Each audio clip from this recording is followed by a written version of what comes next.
हमारा आज का ये कालम एक दर्दनाक वाक़ये से मुताल्लिक़ है। ये सानिहा इतवार की शब हुआ, जब एक 3 साल का बच्चा गटर बरद हो गया। हैरत होती है जब हम सड़क के बीच में गटर बने देखते हैं। उस पर तरह ये कि अक्सर गटर के ढक्कन या तो जल्द ही टूट जाते हैं या फिर उठा लिए जाते हैं। इस पर मुस्तज़ाद ये कि अरसा दराज तक सड़क के बीच ये गटर कूले रहते हैं। अभी नवंबर 30 की शब 9 बजे के करीब एक 3 साला बच्चा यूं ही अठखेलियां करता हुआ वालिदैन के आगे आगे जा रहा था कि अचानक वो उस गटर पर खड़ा हो गया जिस पर कोई ढारस रख दी गई थी। और फिर वो हो गया जिसकी उस नन्हे बच्चे के वालिदैन को तवक्को थी ही नहीं। वो गते की ढारस धड़कर के बच्चे समेत गटर बरद हो गई। वालिदैन जो नेपा चौरंगी के पास किसी स्टोर से ग्रॉसरी लेकर निकले थे, इस क़यामत को देखकर सकते में आ गए। माँ की हालत गैर हो गई। उसका लख्ते जिगर उसकी आंखों के सामने ऐसे मौत की सियाह सुरंग में गायब हो गया था जैसे कोई साया लहराकर गायब हो जाए। माँ चीखने लगी और मदद के लिए पुकारने लगी। लोग जुमा होने लगे। माँ संभलते ना संभल रही थी।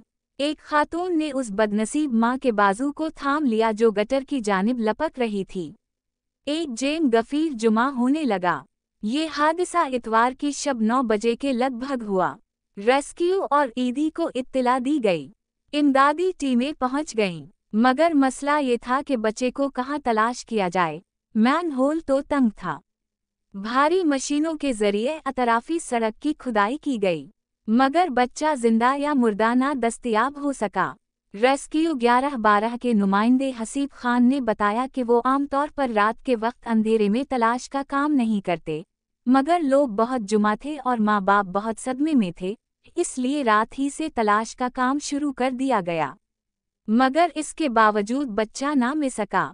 पैर वाले दिन 12 घंटों के बाद बच्चे की लाश मिल गई। अब सवाल पैदा होता है कि आखिर मैनहोल या गटर पर ढक्कन क्यों नहीं था? इसका ज़िम्मेदार कौन है? मुतल्लिक़ीन इदारे के अफसरान और कारकुन किस तरह रात को सो सकते हैं? क्या उन्हें ख्याल नहीं एक माँ किस सदमे से दो चार है कि बच्चे? हैरत होती है जब एन सड़क के बीच में गटर बना दिए जाते हैं। हैरत होती है जब गटर साफ करने के बाद कचरा साथ ही फेंक दिया जाता है और ढक्कन सही तरह फिक्स नहीं किया जाता। हैरत होती है जब ढक्कन नाक़िस मटीरियल से बनाया जाता है जो थोड़े अरसे बाद टूटकर गटर में गिर जाता है। हैरत होती है जब आज़ादी के बाद से अभी तक कराची की इंतज़ामिया गटर के ढक्कन ही नहीं बनाना सीख सकी। और अब हैरत हुई है कि अभी तक बच्चे की मौत के ज़िम्मेदार नौकरियों से बरतरफ नहीं हुए और गिरफ्तार भी नहीं हुए। हैरत है हम कहाँ जी रहे हैं।